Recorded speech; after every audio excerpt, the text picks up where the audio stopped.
हरे कृष्णा, राधे राधे। गुरुदेव भगवान की जय।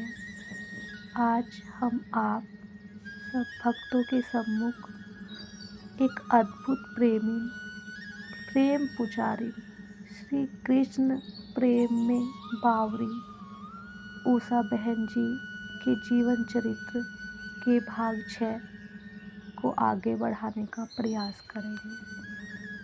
कथांक से आगे मिस्टर जोसेफ आपसे समय चाहते हैं। आप कब मिल सकती हैं? उषा के घर में कोई सुबह सुबह आ गया था। वो कह रहा था कि मिस्टर जोसेफ मिलना चाहते हैं। वे वो कौन आया है? मनमोहन भटनागर जी प्रातः भ्रमण कर आए थे। वो उषा जी से पूछ रहे थे। कोई जोसेफ है, मुझसे मिलना चाहते हैं। मदर मेरी गर्ल्स कॉलेज। पिता मनमोहन जी समझ गए थे बेबो मिलने बड़े आदमी हैं और ईसा के नाम पर बहुत शिक्षण संस्थान है इनकी, तुम मिल ले। ठीक है, आप दोपहर 3 बजे कह दे। इतना कहकर उषा जी अपने कमरे में चली गई थी। आप हमारा कॉलेज संभाल दें। जोसेफ गाड़ियों का रेला लेकर आए थे उषा जी के घर में। हाथ जोड़कर उषा जी बस मुस्कुराई। जोसेफ उषा जी को देखता रहा। पर आपका कॉलेज तो टीना जी संभाल रही हैं। टीना उषा से प्रतिस्पर्धा मानती रही हैं। वो भी कविताएं लिखती हैं और अखबार में छपते पर उषा के लिखे कविता में जो बात थी वो टीना में कहा। टीना जी आई हैं, जोसेफ ने अपने पिए से कहा। वो टीना को बुला लाया। बड़ी आत्मीयता से मिली उषा जी, पर टीना अहंकार से भरी है। तो क्या सोचा आपने? जोसेफ ने पूछा। किसके बारे में? उषा जी भूल गई थी। हमारे कॉलेज को संभाल दो। जोसेफ की बोली में नम्रता थी। चेक निकालकर सामने रख भी दिया। आप जितना चाहो भर लो, मुझे पैसे नहीं चाहिए मिस्टर जोसेफ। मैंने कभी विद्या को पैसे कमाने का जरिया नहीं बनाया। हम आपको विदेश ले जाएंगे। जोसेफ लोभ दिखा रहा था तो उषा बड़ी हंसी। साड़ी बहुत सुंदर है उषा मैडम। कितनी साड़ियाँ हैं आपके पास? उषा समझ गई टीना व्यंग कर रही है। वो कुछ नहीं बोली। ठीक है, पर परसों हमारे कॉलेज का वार्षिक उत्सव है। उस कार्यक्रम की आप अध्यक्षता करेंगी? इसमें तो आपको आपत्ति नहीं है ना? जी धन्यवाद, मुझे ये स्वीकार है। मैं आपके कार्यक्रम में अवश्य आऊंगी। नाम लिखकर जोसेफ चले गए। टीना ने जाते जाते कहा कि आपकी कविताओं से मुझे डर लगता है। आप मुझसे अच्छा लिखती हैं। उषा जी समझ गई इनके दुख का कारण। पर भक्त किसी को दुख नहीं देते। मेरे द्वारा क्यों दुख मिले किसी को? आज के बाद मैं किसी और के लिए कविता नहीं लिखूंगी। उषा जी ने अपने श्याम सुंदर के आगे कहा। अरे, तुम बड़े खुश हो गए। मेरी लेखनी अब सिर्फ तुम्हारे लिए ही चलेगी। तुम ताली बजा रहे हो। और निकट आकर श्याम सुंदर ने पूछा, और?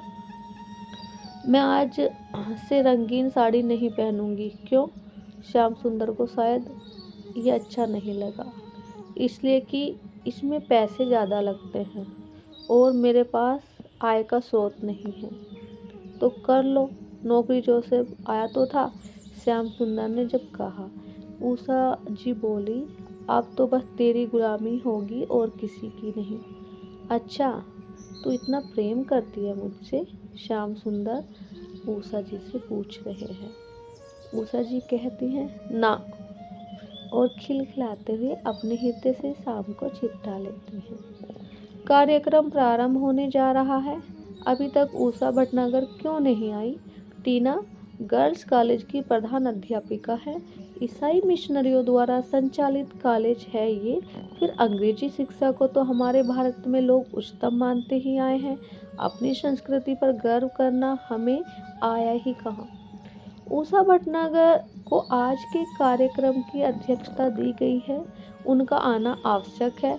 टीना ने कॉलेज प्रबंधक को कहा। उन्होंने उषा के घर में भी कुछ लोगों को भेजा। वहां से सूचना आई कि उषा जी तो 2 घंटे से निकली हुई हैं। टीना परेशान है। जोसेफ का भी टेलीफोन आया है। उषा मैडम आई हैं कि नहीं? टीना भुनभुना रही है। ये उषा तो मेरी नौकरी खाकर ही रहेगी।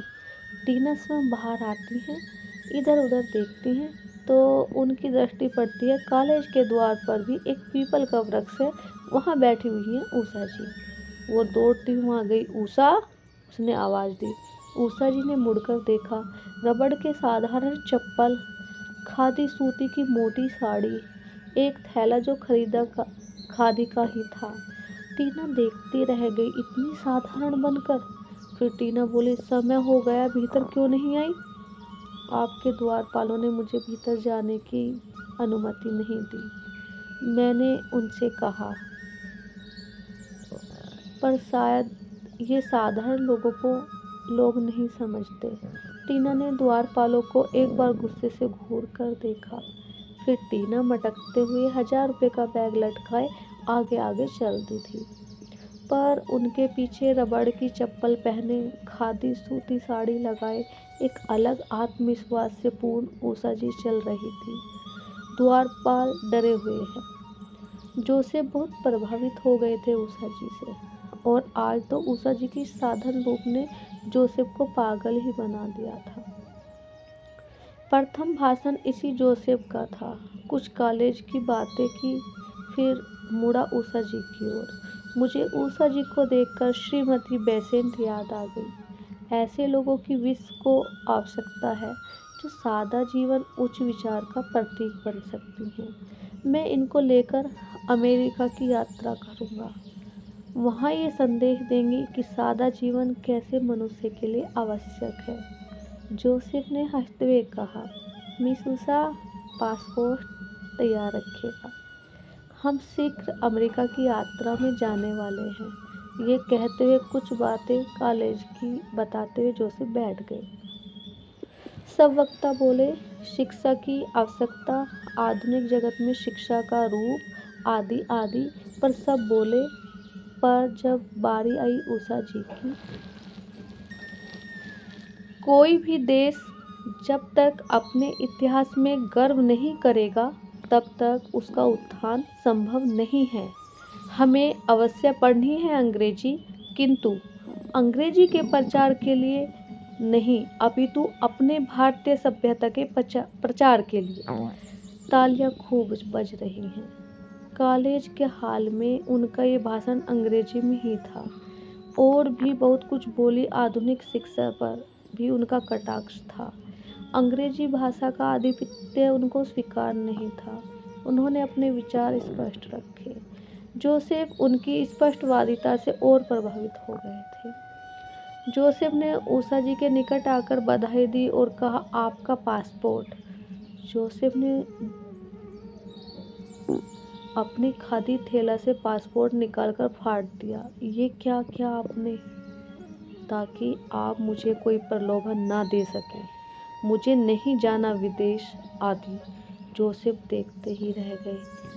और हाँ टीना मैडम, मैंने औरों के लिए कविताएं लिखनी बंद कर दी हैं। मैं अब तुम्हारी प्रतिस्पर्धा में नहीं हूँ। और हाँ मिस्टर जोसेफ, मुझे प्रभावित करने की कोशिश न कीजिएगा, क्योंकि मैं पहले से ही किसी की हूँ। इतना बोलकर उषा जी वहाँ से निकल गई। पूरा कॉलेज सन्न रह गया। सखी उषा, रहनी बिना रंग चढ़ियो, कैसे कैसे चढ़ गया तुम पर श्याम रंग। समय नहीं मिला सखी पत्राचार का, व्यस्त रहने लगी हूँ इन दिनों। तुम कहोगी काम क्या है, तो सखी काम कुछ नहीं है पर व्यस्त हैं। सुबह 5 बजे श्री राधा वल्लभ लाल की मंगला आरती करने जाती हूँ। उससे पहले श्री धाम वृंदावन की परिक्रमा लगाती हूँ। अपने प्रिय को तो मैं 8 बजे उठाती हूँ। फिर इसको बाल भोग, फिर राजभोग। कुछ संत हैं उनका सत्संग भी कर लेती हूँ। यही अब तो मुझे श्याम रंग में डुबा कर रखते हैं। पर तुम कैसे? न तो श्री राधिका जू के चरणों की तुमने उपासना करी, न तुम श्री वृंदावन में ही आई, फिर बिना श्री वृंदावन में आए तुम्हें श्याम रंग कैसे चढ़ गया? तुमने पत्र में लिखा और पत्र के ही शब्द रोमांचित हो रहे थे कि सखी, मेरा गोर वर्ण अब सांवला होता जा रहा है। सांवले का चिंतन करती रहोगी तो सांवले तो बनोगी ही, पर मेरा प्रश्न फिर वही है, बिना धाम रूप रहने के तुम्हारे बिना श्याम रंग चढ़ियो कैसे? तुम्हारी सखी सुशीला। कॉलेज से लौटकर आई उषा तो घर में माताजी ने एक पत्र दे दिया था। सुशीला जी का पत्र है। उषा आनंदित हो गई और पत्र लेकर अपने कमरे में बंद हो गई थी। जाकी कृपा पंगो गिरी लंघे, अंधे को सब कछु दर्शाई। कृपा, जिसे अंग्रेजी में कहते हैं ग्रेस मार्क्स। फेल होते होते विद्यार्थी को कृपांक मिल जाए तो वो पास है। सखी सुशीला, मुझे भी वही मिला है। पत्र को पढ़कर रखते हुए उषा जी जोर से हंसी। कृपांक, फिर अपने प्यारे को चूम लिया था इन्होंने। शेष का कल भाग 7 में। राधे राधे, हरे कृष्णा। गुरुदेव भगवान की जय।